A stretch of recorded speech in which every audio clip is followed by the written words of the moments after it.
hea meel juhatada sisse tänane esimene pikem kõneleja Kalev Pihl teemal Miks mind ei mõisteta ja ma usun, et juttu tuleb meil siin virtuaalmaailmadest, virtuaalreaalsustest ja kõigest sellest, millega inimene seal võib kohtuda, milliseid tundeid tunda ja kui ta ennast väljendab, siis kuidas seda teha nii, et see väljendus jõuaks ka adressaadini. Nii et Kalev, ole hea, lava on sinu. Aitäh. Nii, mina olen siis ka patsient tegelikult, et need inimesed, kes teid aidata oskavad, nemad on seal väljas selle riivi peal. Mina siis räägin sellest, kuidas haige olla. Ja tänane teema tõesti on siis, miks mind ei mõisteta ja suur osa meie vaimsest tervisest sõltub sellest, kas me tunnetame, et meid mõistetakse või mitte, kas meil on hea olla või mitte selles keskkonnas. Ja alustame sellest, et miks üldse mina ja kust see jutus tuleb. Ma üsna tihti oma ettekandeid alustan sellega, et me räägime sellest, mis toimub ja mis oleks need sellised sündmused, asjad, mis mind kuidagi ärgitavad rääkima jälle. No üks kindlasti sümptom, mis mind ärgitab rääkima, on see, et me usume, et tegevused hakkavad tähendust omama ainult siis, kui nad on hästi paljudele laiali jagatud. Tegevuse tähendus ei ole nagu selle loome hetkel, vaid kuskil selle jagamisel. Ja sellel on mingisugune mõte ka, et teatud asju tulebki jagada ja nende ainult tegemine ei ole rõõm, aga siiski trenn võiks olla midagi sellist, mis pakub mingi teistsugust naudingut. Mitte nagu jagamise naudingut, eks ole. Ja kindlasti on ka palju kurbust, eks ole, et see selline pilt valmistaks inimestele kindlasti palju kurbust, kui keegi ei jagagi talle midagi, et kogu see tähendus tekkub kuskilt väljaspoolt jällegi ja tuleb tema koduhoovile. Ja kõike seda siis tõesti on põhjustanud teatud mõttes see infotehnoloogia, millega mina iga päev tegelen ja siis räägingi natuke sellest võtmest, et kuidas see infotehnoloogia meid mõjutanud on ja ma olen vana inimene, räägin siis ajaloost, et kust see kõik tuleb. Tegelikult siis tuleb see kõik sellest mõttest, et kunagi saadeti orbiidile Sputnik ja ameeriklastel hakkas hirmus, et Nõukogude Liit on neist tublim ja nad tegid sellise teadusasutuste võrgustiku ja ütlesid, et siin tuleb hakata jagama ka ressursse ja ressursside jagamine tähendas seda, et oli vaja võrku, tehti midagi, mida siis tol ajal nimetati ARPA näiteks ja see on esimene pisike võrgukene, mis hiljem siis sai internetiks. See juhtus siis 1960. aastatel, 70. aastatel juhtus see, et internet laienes natukene ühelt mandrilt teisele, et ta saabus Euroopasse otsapidi. 80. aastatel juhtus see, et tehti need masinad. Tekkisid sellised terminid nagu PC ja Mac. Enne seda selliseid termineid ei olnud olemas. Muidugi asjad ka tekkisid päriselt, millega siis inimesed said oma kodudes justkui kalkuleerida. See kalkuleerimine oli väga tähtis. Arvutid kunagi päriselt arvutasidki. Mulle just meeldis üks meenutus üsna hilisest ajast, kus üks vanaema küsis laste käest, et mida te arvutate nii palju? Et teil on need arvutid kogu aeg, nagu igal pool kaasa, et mida te arvutate kõik see aeg? Tema ei teadnud, mis selle arvutusega teha saab. Täna teie enamasti ei näe seda arvutamisena üldse, aga see masinate loome siis selleks alguses kindlasti oli. 90. aastatel tekkis see asi, mida sai brausida ja mida me siis kõik tänaseni brausime. Ja see levis siis suhteliselt kiiresti, selle kümnendiga ikkagi sinnamaale välja, et kümnendi lõpuks tekkis ka juba Google, siis, millega sai otsida sellest suurest keskkonnast, millega siiamaani otsitakse. Algusest peale on saanud otsida, aga võib-olla mitte nii efektiivselt kui siis alguses. Ja siis see vahend valdavalt oli siis selline laua peal seisev kast, kust kaudu sai vahtida seda kõike. Kaasa sai väga vähe võtta. 80-ndal tegelikult tekkisid juba ka need asjad, mida laptopiks nimetatakse. Esimesed laptopid olid kus siis 12 kilo rasked, nende ekraani suurus oli umbes selline, et te võite kõik niimoodi teha, ja see oli väga mugav. Selles mõttes nendele, kes seda siis kandsid ja mitte nalja pärast mugav, vaid päriselt, nad ei kujutanud ette, et midagi ägedamat võiks olla. Siis kuskil 2000 algusest peale me oleme tegelenud selle sotsiaalvõrgustike loomisega interneti. Sotsiaalvõrgustikud, muide, ei ole mingi internetivärk. jah, eks kui te istute klassis, siis te istutegi sotsiaalvõrgustikus. Klass on üks nagu võrgustik, eks ole. Kui te lähete sugulastele külla, seal on üks omaette sotsiaalvõrgustik, eks ole. Sotsiaalvõrgustik ei ole tehnoloogiline värk. Igal pool, kus me sellest räägime, siis proovige sellest nii aru saada. Sotsiaalvõrgustikke lihtsalt hakati looma ja üle kandma siis sinna internetti kuskil 2000. aastatel. Ja tõepoolest algne nagu selline visioon seisnes ju selles, et me viime sinna üle selle, mis meil on. Võtame oma sõbrad ja viime sinna, eks ole. Mark Zuckerberg tegi mida? Miks ta tahtis nagu Facebooki teha? Keegi mäletab? On keegi vaadanud filmi, lugenud raamatut?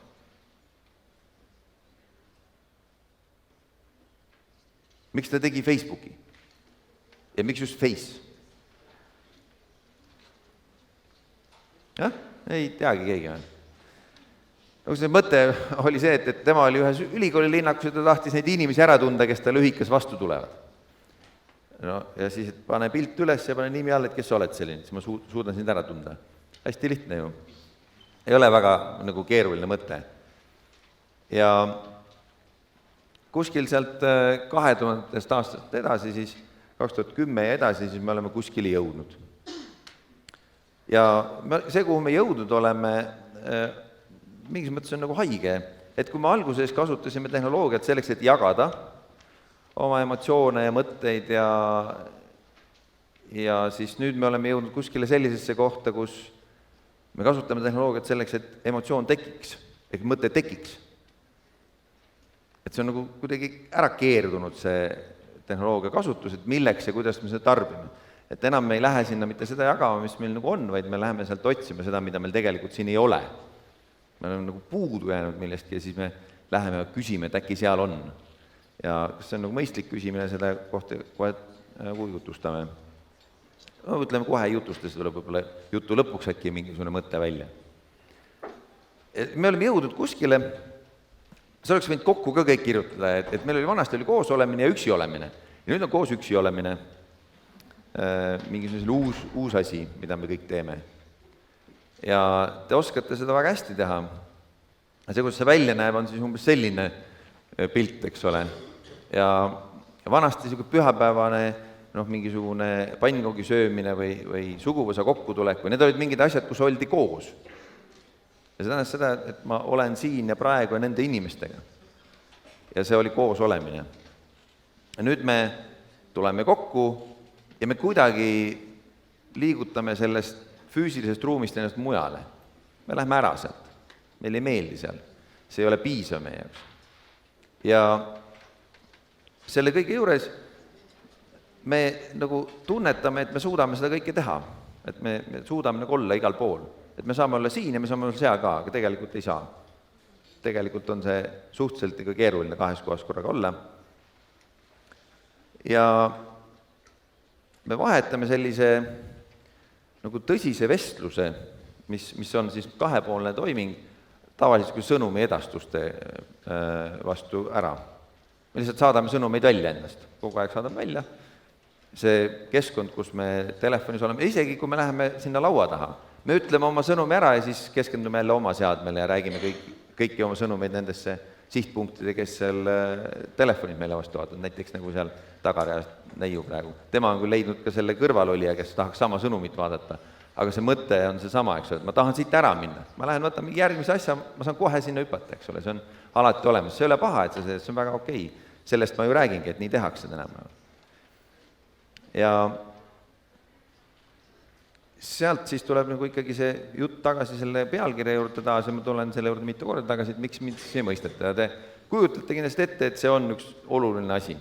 Ja julgen teile tunnistada, et teismelised nagu läbi ajaloo on alati tundnud, et miks mind ei mõisteta. Et see ei ole mingi teismeliste värk, samas ma tahan öelda. Et tänapäeva teismelistega juhtuda niimoodi, et lapsevanem ei saa aru, miks teda ei mõisteta. Üsna tihti võib see nagu ära pöörduda, eks ole, et see mõistmine ei ole nii ühekülgne, et alati nagu teid ei mõisteta. Et teisel poolel on täpselt sama palju probleeme. Et suhe ongi nagu kahepidine. Aga kokkuvõte on see, et meil võiks olla nagu arusaamine, et meil on probleemid. Et me tuleme kokku ja me ignoreerime seda, mis on meie ümber. Meil on tekkinud mingid uued oskused, mulle meeldis hästi tore sükene väide oli, et meil on niisugune uus oskus, ma ei tea, kas te olete selle ära õppinud. Valdavalt ma ei ole näinud, et keegi seda hästi teaks, mõni oskab hästi. Selline uus oskus on, et ma oskan nagu sõnumit saata Messengeris niimoodi, et ma hoian vestluskaaslasega silmsidet. Kujutate ette, kui oluline oskus. Seda tuleb harjutada kõvasti. Et ma suudan laua all saata sõnumi niimoodi ära, et vaatan õpetajale otsa. Ilmselge on see, et kui ma talle otsa vaatan, ega ma nagu midagi vastu võtma ei ole võimeline, sest ma pean tegelema selle keerulise oskuse rakendamise, kuidas see sõnum ära saata. Aga talle jääb mulje, eks ole, et ma olen parasjagu siin. Hästi oluline oskus. Selliseid oskusi arendatakse. Me justkui loome mingisuguse illusiooni selle juures just, miks me seda teeme? Me tahame seda illusiooni luua lähedusest, me oleme siin. Me teeme selle illusiooni sinna, aga me samas ei võta seda vaeva ette, et olla siis nagu sõber või olla siis lähedases suhtes. Sõbraks olemine muide on üks hästi raske tegevus. Jah. Selles mõttes see nõuab mingit pingutust, et kellegagi sõber olla. Aga selleks, et saada nagu Facebooki staatust sõber, eriti pingutama ei pea, olete nõus? Ei. See on nagu suhteliselt lihtne, keegi teeb ühe kliki ja ongi valmis. See ei ole päris see sama, et sa oled sõber. Sõbraks olemine nõuab pingutust, nõuab teise tundmist, ärakuulamist ja samas, eks ole, et ta ka sind ära kuulaks. Ehk siis sul peab olema aega talle oma asjadest rääkida, temal sulle oma asjadest rääkida. Ja mingitel hetkedel peab olema sul ka täielik valmidus nagu midagi teha, päriselt teha, füüsilises maailmas teha, sõbra heaks, et see sõprus päriselt ka kestaks. Ja siis minu meelest see probleemi kõige kaugem ots või niisugune, see on selline nagu ikka päris haigus, on see FOMO või fear of missing out, ehk siis see on mingisugune hirm. Nii nagu kõrgust kartev inimene võiks karta siin serva peal seista, eks ole, tal on hirm, füüsiliselt hirm, sellest ta kukub alla. Nii on võimalik, et tänapäeval inimene võib karta seda, et kui ta ei vaata praegu oma mingisugust nutiseadet ja ei vaata sinna sisse, et missugune sõnum on kelleltki kuskilt tulnud või kes on mida postitanud, siis tal on hirm, et ta jääb millestki ilma ja see hirm on päris hirm. Ja siis seda kuidagi diagnoositakse kuskile, siis need inimesed, kes seal koridori peal räägivadki sellest, et niisugused asjad on olemas. Aga saage aru, et seda hirmu ei saanud isegi olemas olla 20 aastat tagasi, sest sellist asja nagu ei olnud, mis igal hetkel tõi sulle kohale seda, mis juhtub sinu suhtevõrgustikus. See oli täiesti võimatu, me oleme ühiskonnana kujundanud sellise haiguse siis välja. Seda päriselt ei olnud enne olemas, nüüd me tegime mingid asjad, et saaks selle haiguse tekitada. Nüüd teil on niisugune haigus võimalik saada endale. Lisaks me siis muidugi täiendame igapäevaselt seda võimalust, et mingi haigus süveneb ja selle haigusega on raskem toime tulla, sarnased hädad on siis, mis seonduvad toitumisega, et see, milliseid pilte ja milliseid kuvandeid me loome iseendast, siis see söömishäirete tekkimise juures ikkagi väga selgelt mõjutab positiivses suunas meid kogu aeg see, et me näeme, et inimesed peavadki olema mingisuguse ühe malli järgi tehtud või parem, kui neile silmaga pihta ei saa, et siis on nagu nad väga kaunid.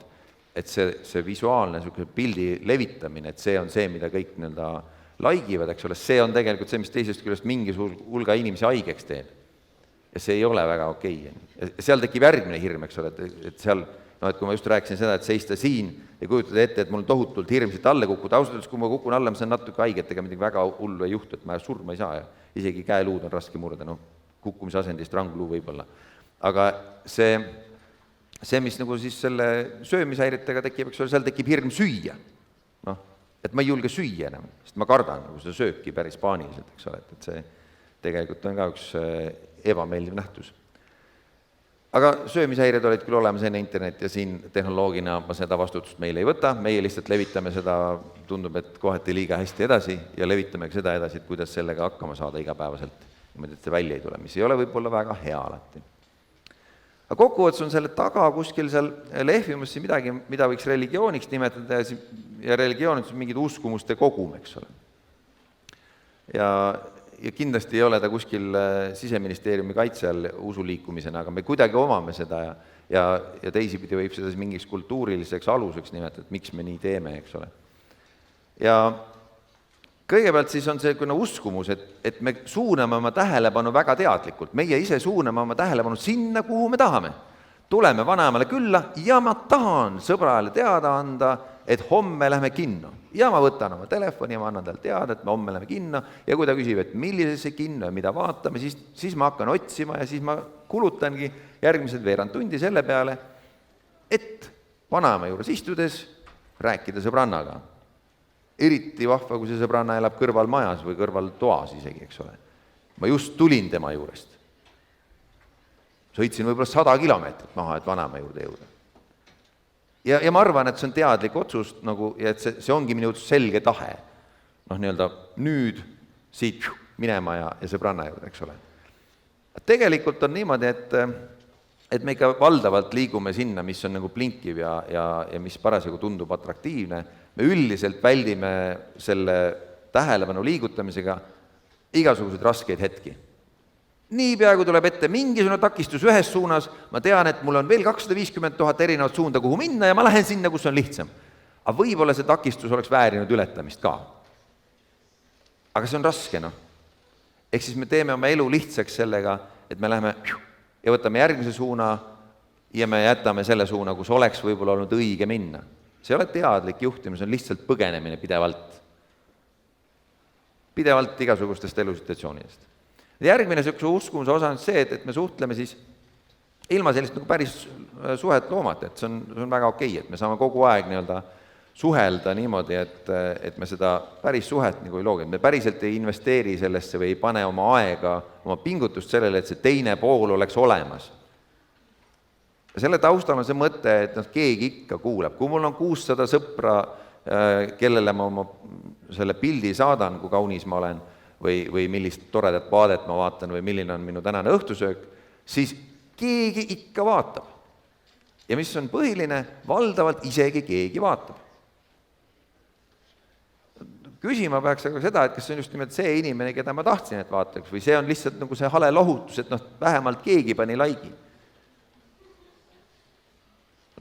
Et see teeb korraks meele heaks, et päris üksi mind ei ole jäetud, eks ole.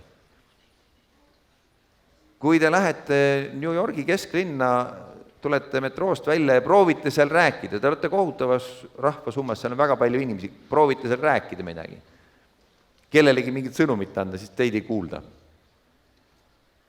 Te olete mitte keegi seal. Kuigi te olete rahvamassi keskel ja päriselt keegi kuuleb, aga mitte keegi ei kuule.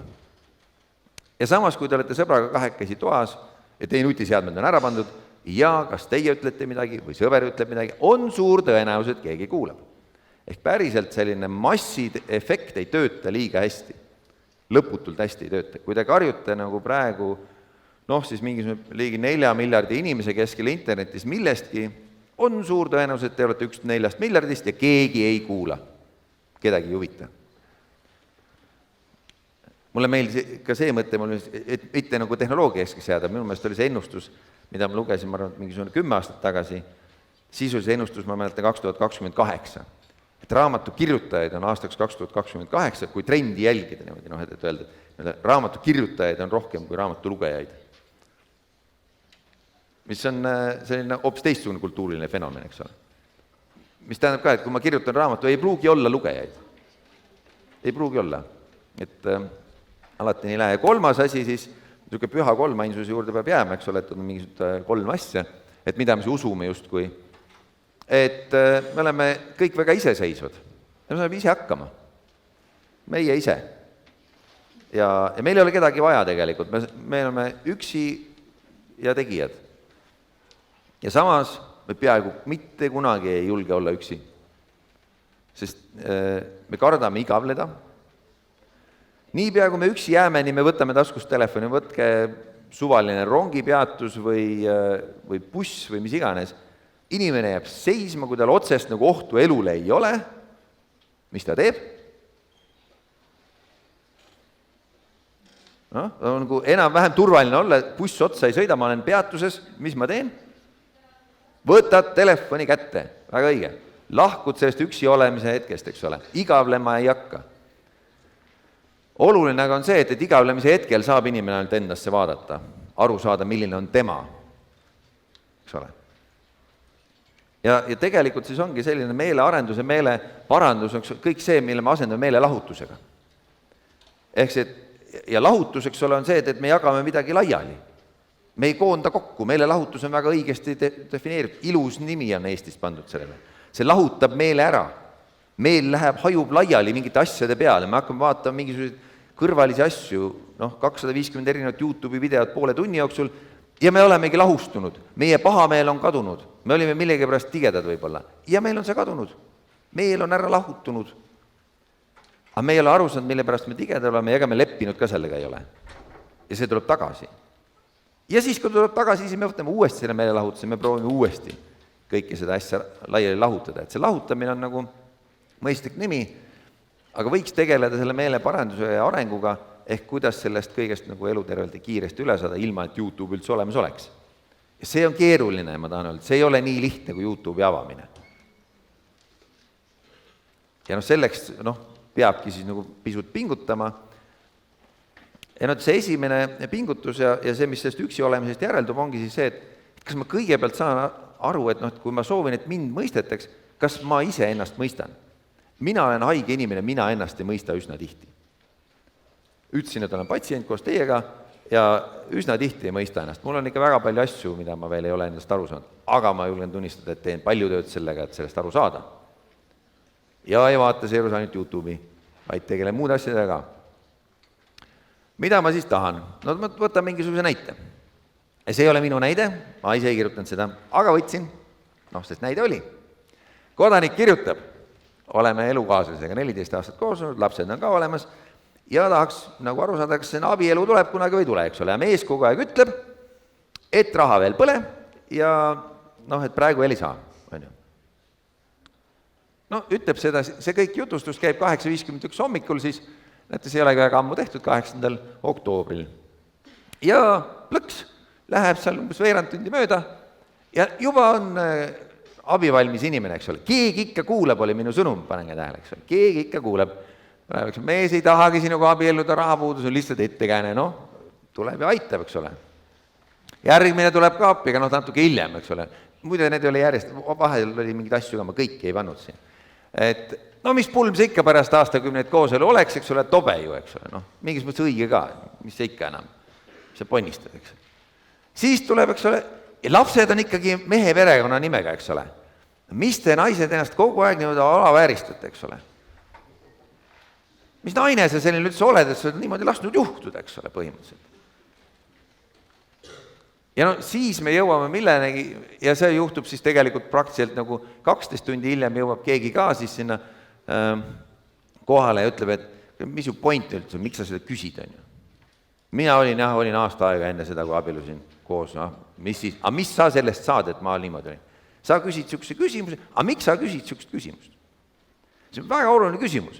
Praktiliselt kõigi nende esimeste juures võiks samamoodi küsida.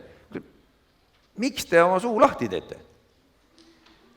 Hetkeks ka mõtlesid, et kui sa küsid selle küsimuse ja sulle vastatakse, mis siis saab selle vastusega? Sa olid nagu ette valmistunud selleks, et ma küsin ja mulle vastatakse. Ja see näide ei pea olema nagu ainult selles, eks see valdav nagu enamustest suhtlust, eks ole see, et kui te küsite küsimuse, siis võiks ka teada, et mis te vastusega peale hiljem hakkate, sest teised inimesed hakkavad oma energiat nüüd siis kulutama sellele, et teile vastata. Ja nende energia võiks midagi ju väärt olla. Ja see võiks olla väärt seda, et te siis võtate ja kasutate nende tarkust kuidagi. Ma ei ole kindel muidugi, et kas see kõik, mida see inimene luges, lõpuks siis vastas kuidagi tema küsimusele ja kas ta sai paremaks, aga igal juhul väga, väga niisugune tore vestlus toimus, eks ole. Eks meil on mure selles, et me üsna tihti kuuleme küsimust ja läheme vastama. Siin muidugi, ütleme, see tegelane siin, ilmselgelt teda üldse see inimene ei huvita, paneme tähele, eks ole. Olete nõus? Tegelikult teda ei huvita see, mis siin on. Me 100 korda leierdatud teema siin. Tore, aga miks sa siia postitad seda? Sellepärast, et see on sinu teema, sa tahad sellest rääkida. Sõltumata auditooriumist sa tahad sellest rääkida, eks ole. See on sinu teema, eks ole. Nii nagu Joonas teab, seda igal pool räägitakse. intervjuu ei iseloomusta mitte intervjueeritavat, vaid intervjueerijat, eks ole. Ehk siis oluline on see, et mida sa küsid ja mida sa vastad, eks ole, see on sinu teema, sa paned selle igale poole, ükskõik kuidas.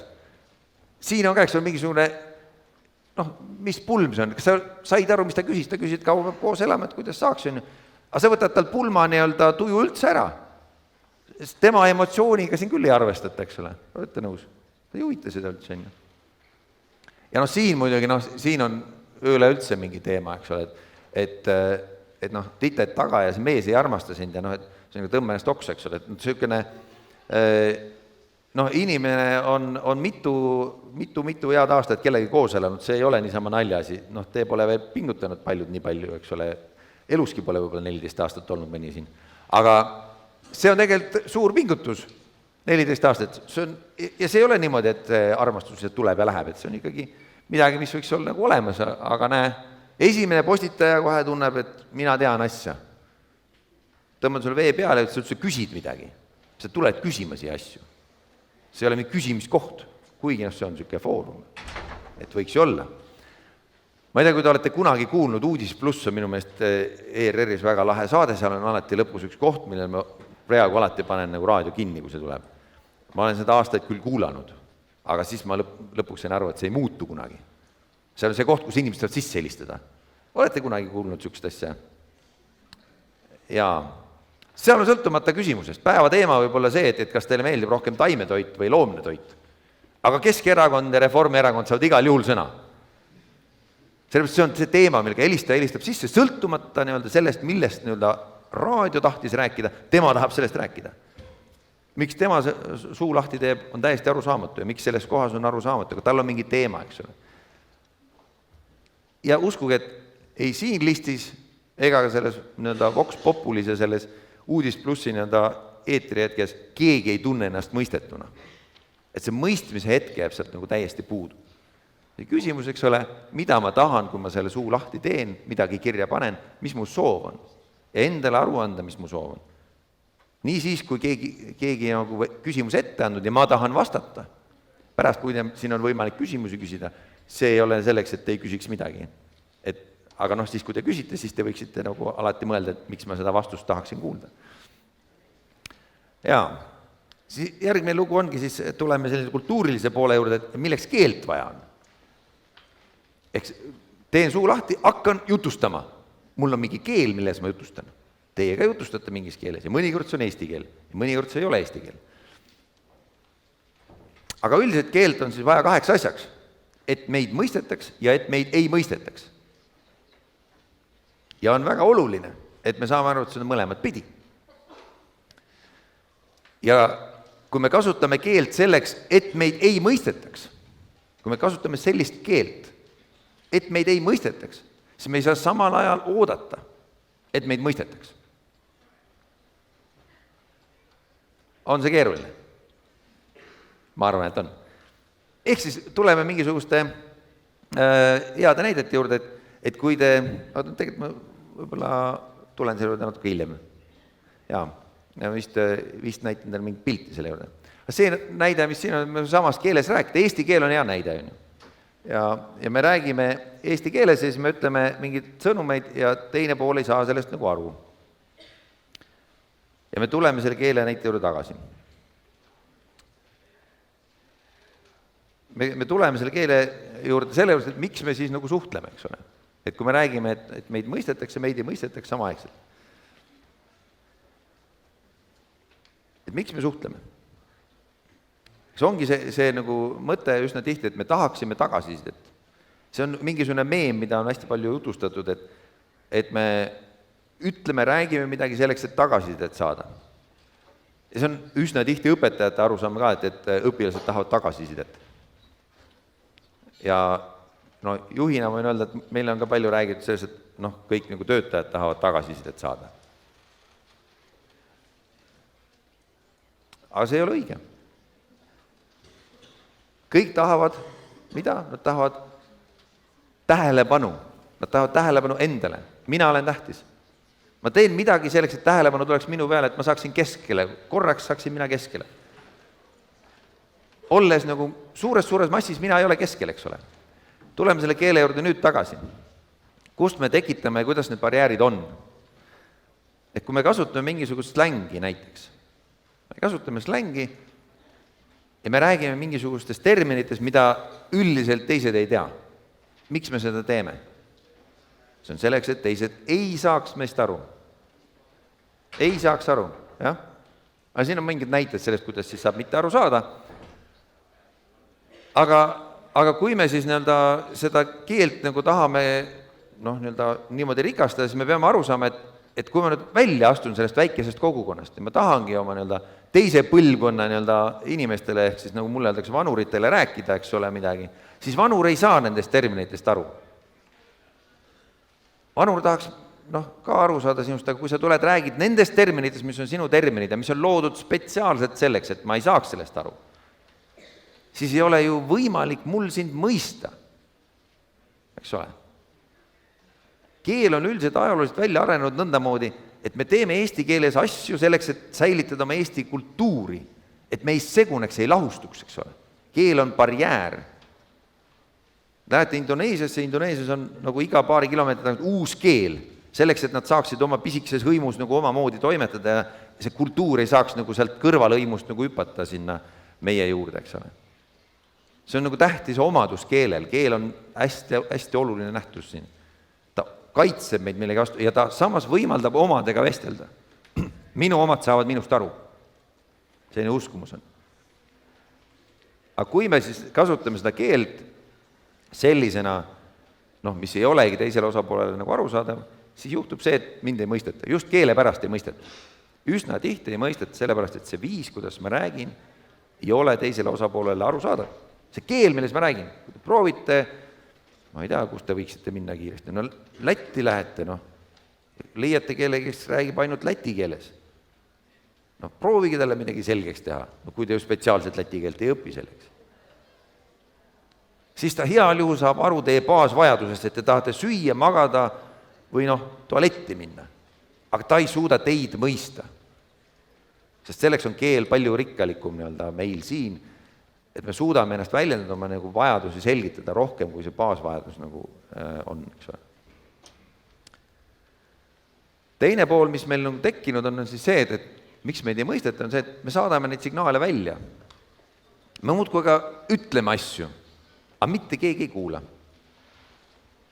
See, mis välja läheb, sellele reageeritakse, see oli see foorumi näide, mida me just nägime, kõigil on oma sõnum meile tagasi saata. Ei ole niimoodi, et keegi ei saada meile midagi tagasi. Ma saadan oma sõnumi välja, tulebki tagasi midagi. See ei ole mitte minu sõnumist tingitud, vaid see on temast tingitud. Temal oli mingi sõnum öelda, ükskõik kes tahab teda kuulda. Ta leidis, et keegi küsis küsimuse, järelikult kui ma vastan, äkki ta vaatab mu vastust ja siis mõistab mind. Et me kõik proovime selles segaduses ennast mõistetavaks teha, aga ei kuula teiste muresid absoluutselt. Ja siis me oleme jõudnud selleni, et me oleme tehnoloogia, mis on meid sellesse auku ajanud, pannud ka sellest august ennast välja tooma. Ja meie infotehnoloogidena oleme sellele väga rõõmsad, et meile ilmselt tööd ja leiba jagub, et me tegime mures ja hakkame seda lahendama ka veel. Ja siis üks näide tõesti on see sotsiaalsete robotite näide. Millega siis tegeleme? Me tegeleme sellega, et tekitada mingit masinat, mis tekitab tunde teis. Et teist on aru saadud, et see masin mõistab teid. Ja selleks on palju vaeva nähtud. Ja siis need näited on siin mingisugused väga lihtsad.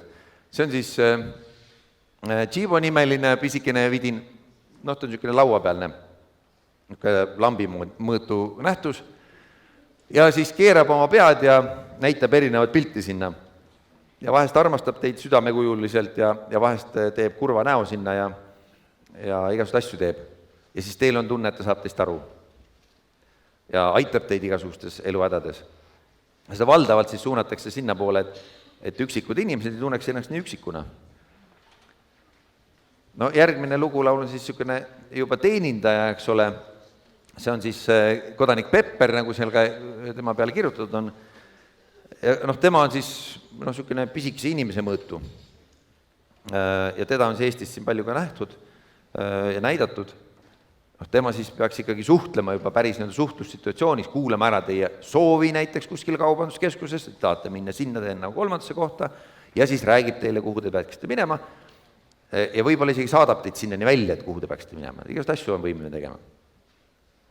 No see on minu meelest kõige lahedam tüüp, see on niisugune, käib niisugune pea peale. See oli, tema oli K-tähega nimi, mul kohe ei tule meelde.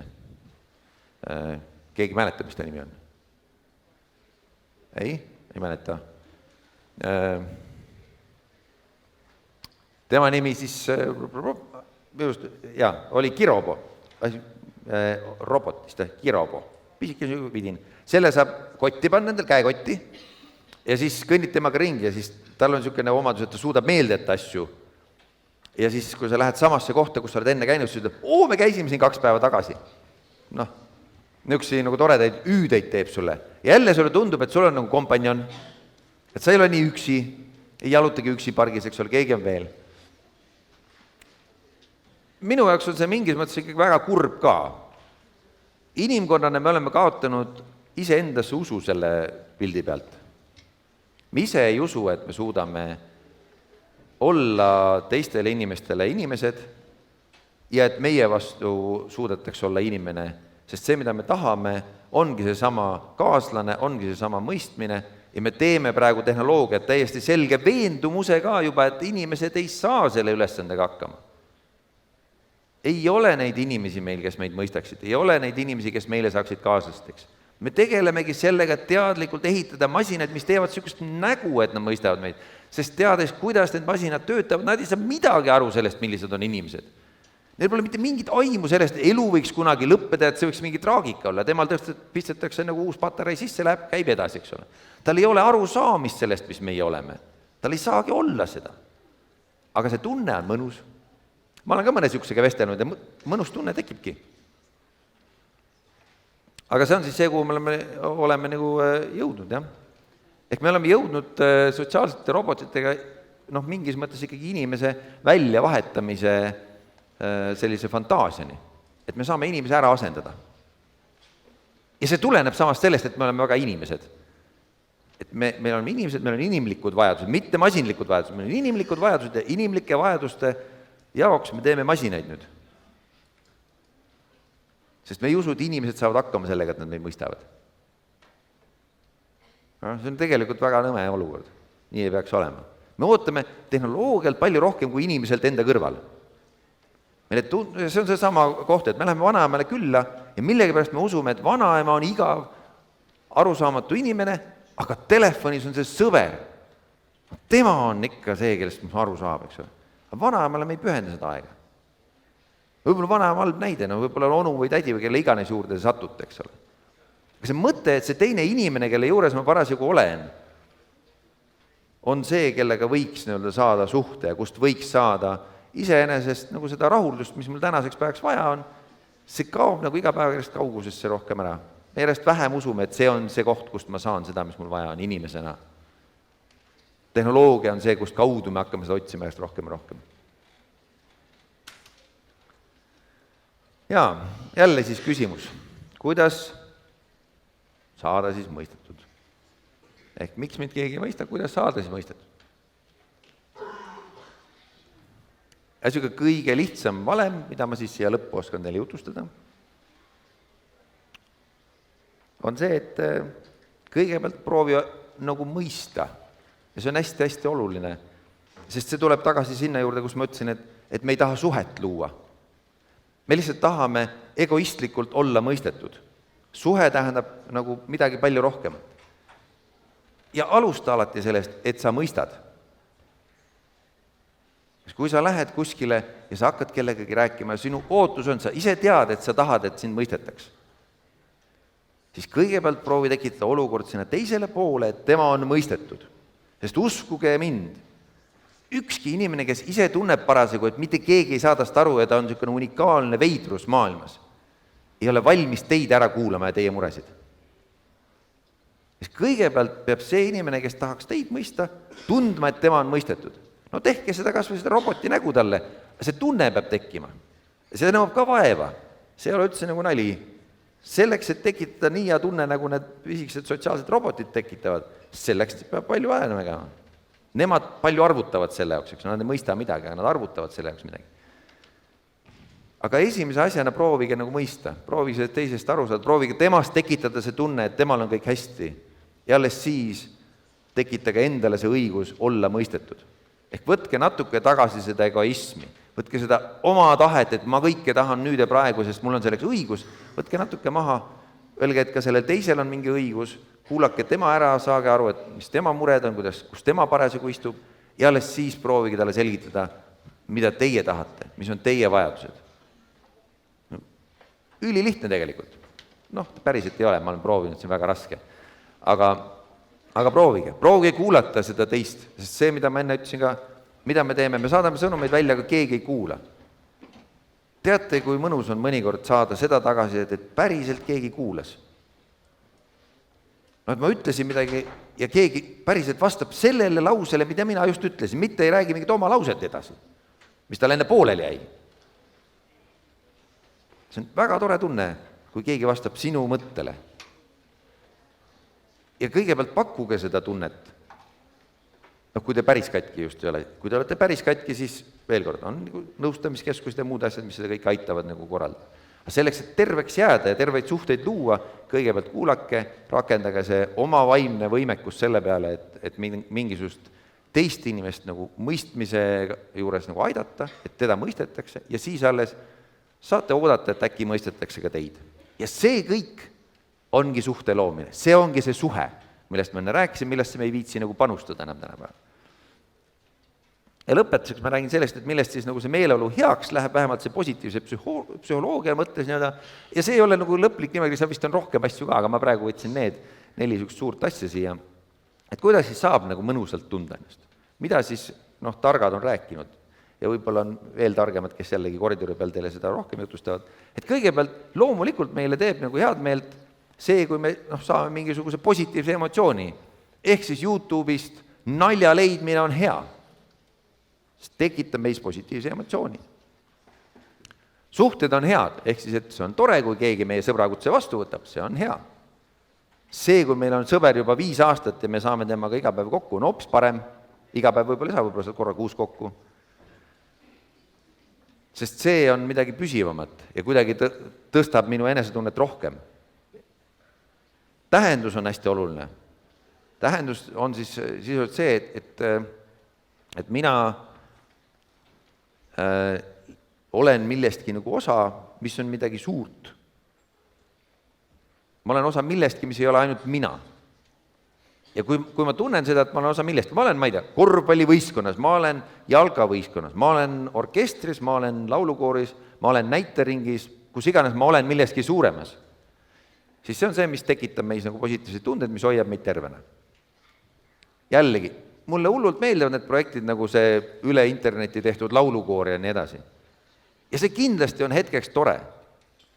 Aga ma siiski tahaks uskuda, et iga nädal laulukoori proovis käia on palju lahedam. Ja saavutus on siis ka väga oluline asi, tuleb siis jõuda sinna, nii et mingi asi saab ka valmis, ehk siis ma olen midagi suurt ära teinud, et see lõpp-punktidesse jõudmine on ka väga oluline. Ja siin on muidugi koolis käijatel on lihtne, nad teevad kontrollida ära, saavad selle läbi, ongi yes, on ju.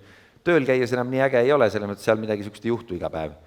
Midagi ei saa tehtud, mõnikord aasta otsa ei saa midagi tehtud ja siis, kui lõpuks juhtub, siis juba järgmisel päeval on uus mure. Et see, et sa aasta otsa ei ole midagi saavutanud, siis ühel hetkel saavutad, ei tähenda pärast tulevikus seda, et see saab kauem tähistada, ei saa, tähistamisaeg on täpselt sama lühike kui kontrollida tulemuse kätte saamine. Aga lihtsalt pead oskama sellest rohkem välja võtta. Need positiivsed tunded ja positiivne niisugune psühholoogia räägib seda, et leidke neid kohti, kus teil hea tunne tekib. Kui teil on sõber, kes teid kogu aeg masendusse viib, siis ta pole miskis sõber. Ta peab mingil hetkel ikkagi nagu positiivne ka olema.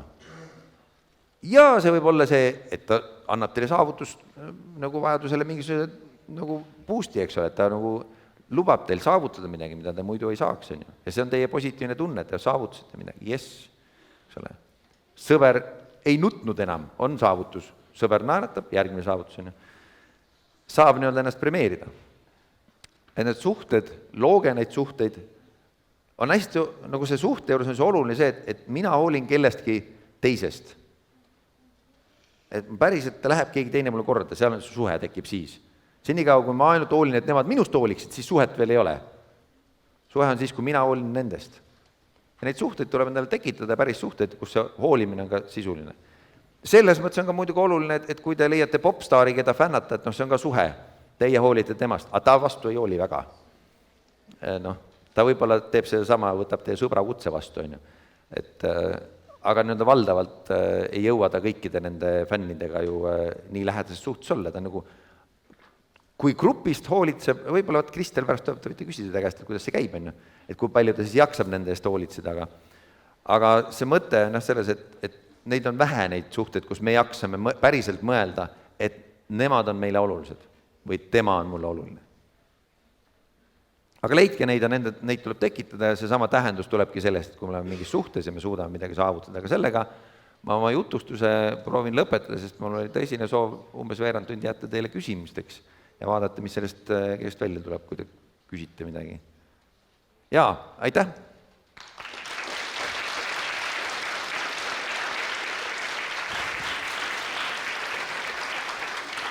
Siis te võite küsida, Joonas lubas visata mingeid asju. Jaa, siin on üks selline visatav mikrofon. Andke käega märku, kes tahaks Kalevile öelda mõne sõna tema ettekande peale, tema midagi küsida või mõne omapoolse mõttega seda täiendada. Ja ma viskan seda teile ja te peaksite rääkida siia ja kusta vista. Nii et tahaks seda visata, andke kindlasti märku. Nii. Seal on küsimus tuli. Tõusis. Aha, ma isegi näe, aga langes juba tagasi. Ei ole küsimust. No, siis peab kuidagi teisele viskama. Kes tahaks?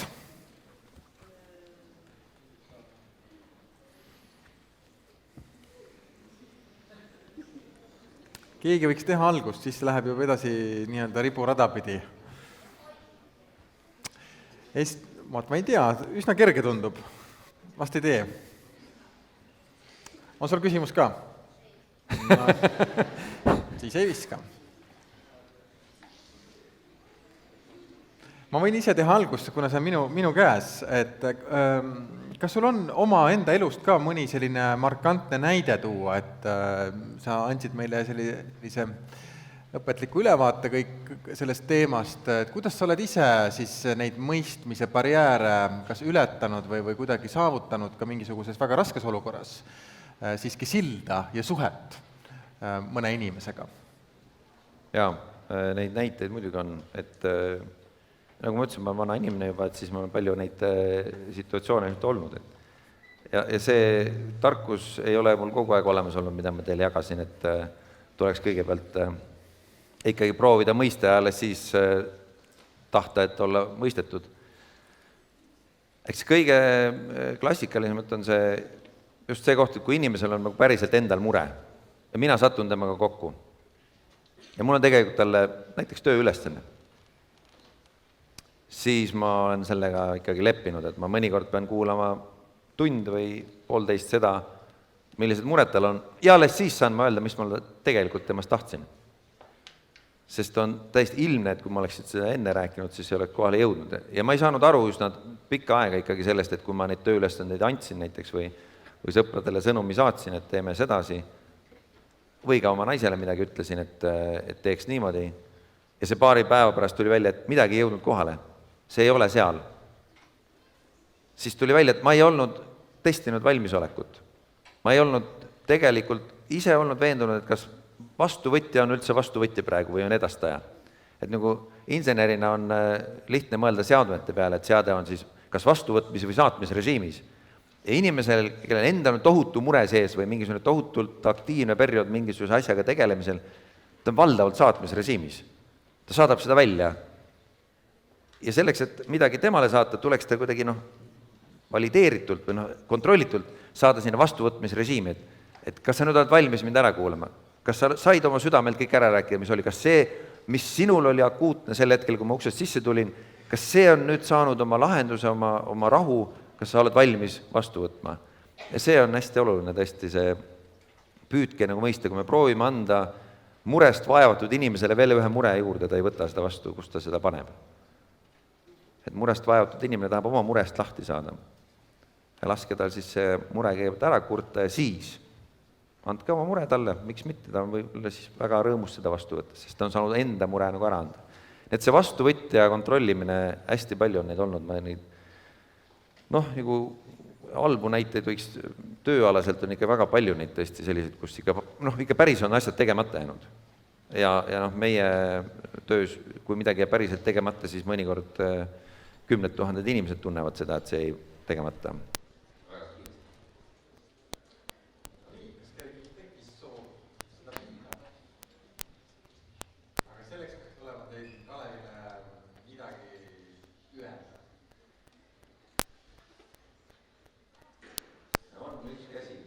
Kus? Ma ei näe. Seal taga, seal päris taga, kõigepealt me nüüd kontrollime, kui sportik sa oled, kas sa suudad visata. Nüüd hakkab selline asi, et ma viskan ja kui see langeb kellegi teise kätte, siis olge hea, visake seda edasi lihtsalt.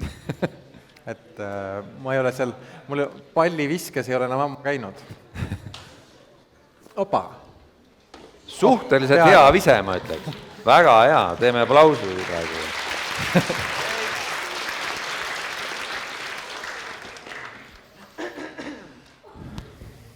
Tahtsin küsida, et kuidas te saite neid informatsioonist kätte, et kuidas te leidsite või teadsid seda? Et miks ma arvan, et nii on?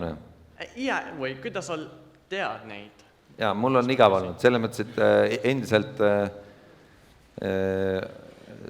ja siin ka näitasin seda, et me ei oska enam igavleda, et me võtame hästi kähku neid vidinaid välja. Mina täiesti kindlalt proovin vahepeal igavleda, proovin mitte omada mingit seadet käes ja siis selle läbi suudangi üht-teist välja mõelda. Valdavalt siiski ei ole see ainult igavlemise läbi, et see küsimus tuleb igavledes ja vastus tuleb siiski midagi lugedes, kuulates, vaadates, käies sellistel üritustel nagu siin praegu, ega keegi mulle ka jutustanud neid jutte, võib-olla mitte sellisel kujul, aga... Ja, aitäh väga. Ja, kunagi ülikoolis oli üks õppejõud. Ja, vaata, kas sa tagasi oskad visata. Nii, aga enne kui sa tagasi viskad, kui on veel mõni käsi püsti, sa võiksid selle kohe edasi visata. Vaatame korra. Nemad seal tahavad endiselt nagu palli katsuda, aga mitte küsida, ma kardan. No, vaatame.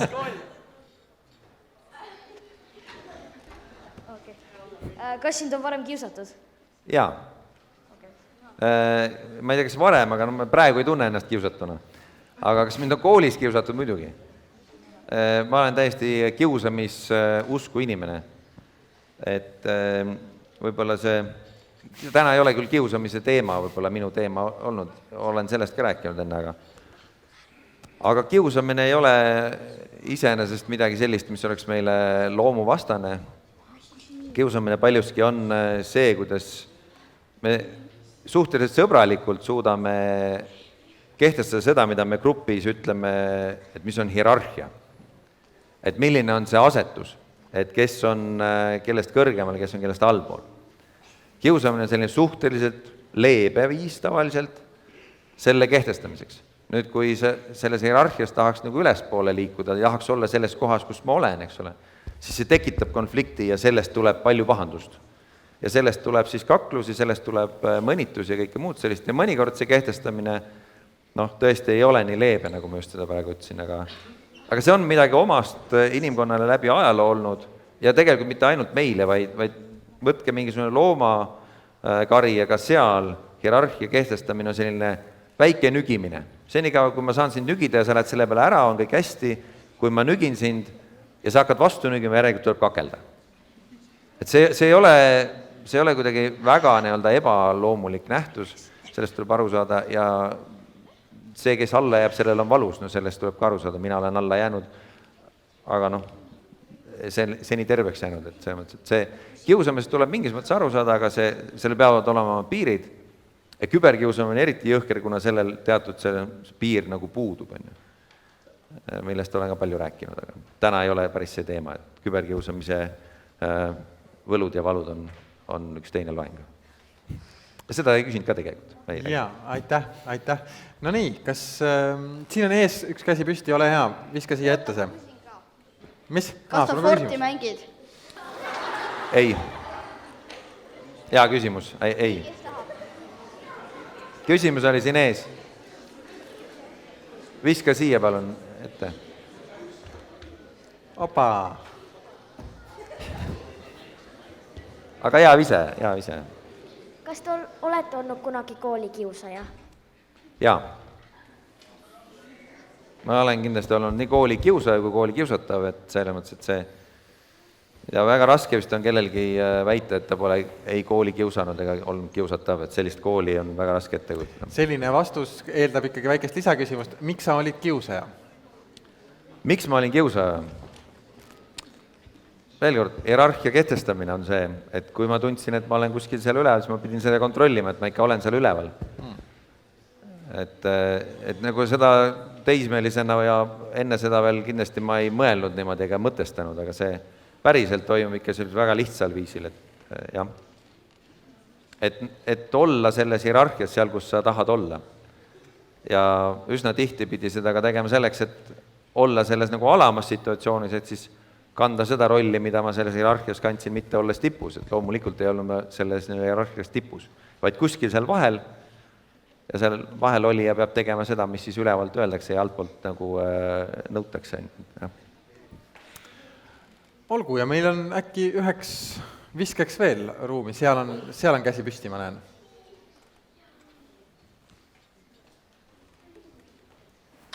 Kuidas astuda kiusamisele vastu füüsiliselt rusikaid mitte käiku laskma? Jaa. Ehk siis siin on hästi oluline see, et tuleb aru saada, et kes tekitab selle käitumiskultuuri.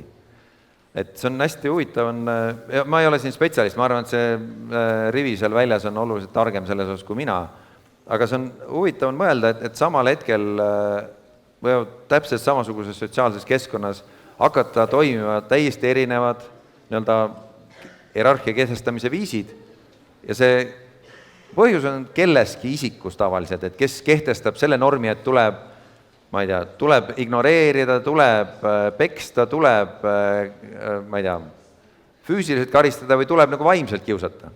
Et see norm tuleb tavaliselt tipust ja tegelikult tuleb selle tipuga tegeleda ja valdavalt tuleb ta elimineerida selleks, et ta sealt kaoks. Ehk siis, et kui sa tead, kelles on probleem, siis sa saad sellega tegeleda. Kuniks sa pole aru saanud, siis on see keeruline.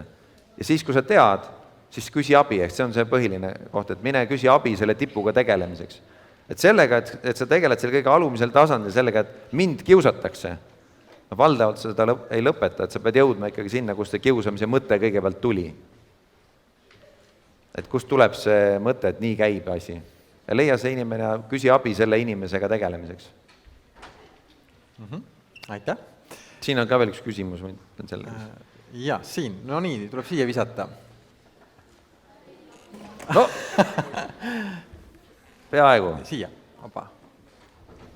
Kas on parem olla loomatoiduline või taimetoiduline? Parem olla loomtoiduline või taimetoiduline. Ma ei ole kunagi päriselt taimetoidu peal olnud ainult. Et seetõttu ma ei oska seda enese seisukohast nagu öelda. Evolutsioonilises mõttes ta on lihtsalt minu isiklik vaade ja see ei ole kuidagi pidi seotud millegi muuga. On see, et meie esivanemad sealt ainuraksest alates on teinud palju tööd, et me jõuaksime toiduahela tippu. Väärtustagem nende pärandit ja söögem kõike, mida meile pakutakse. Aitäh! Aitäh! Ja vaatan nüüd, ma näen veel mitut kätt seal, siin. Aga ole hea, vali välja üks käsi ja viska. Kas sulle meeldivad loomad ka? Jaa, miks mitte? Ikka. Mis loomad? Mis loomad mulle meeldivad? No, Seda kasside koerad vast ikka meeldivad. Seda on isegi keeruline mõelda, et millised loomad mulle ei meeldi. Et ma julgen ikkagi arvata, et loomadest valdav osa mulle meeldivad.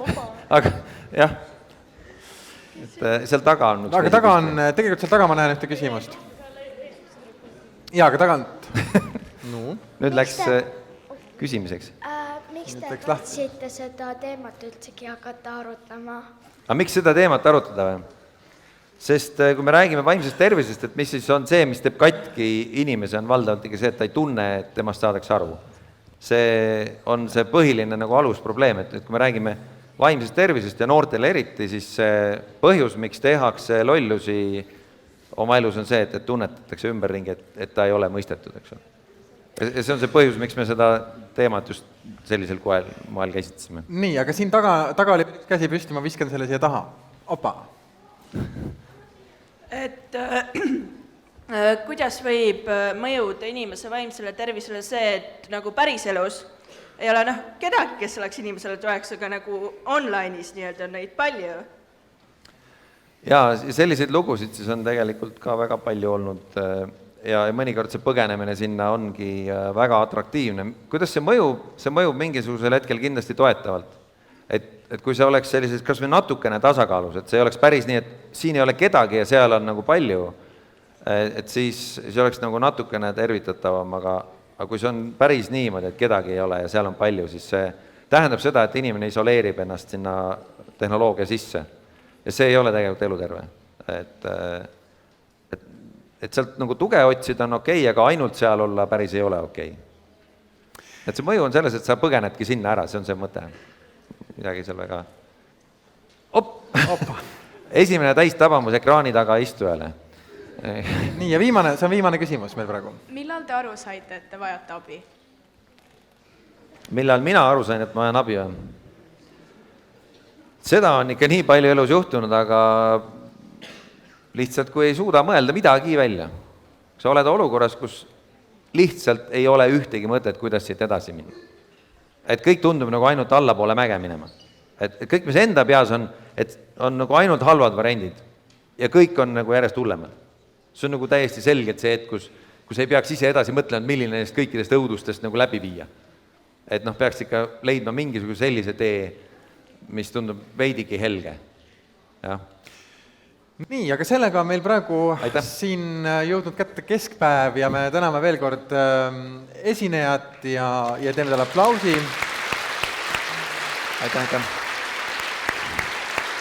Aitäh, Kalev Piht!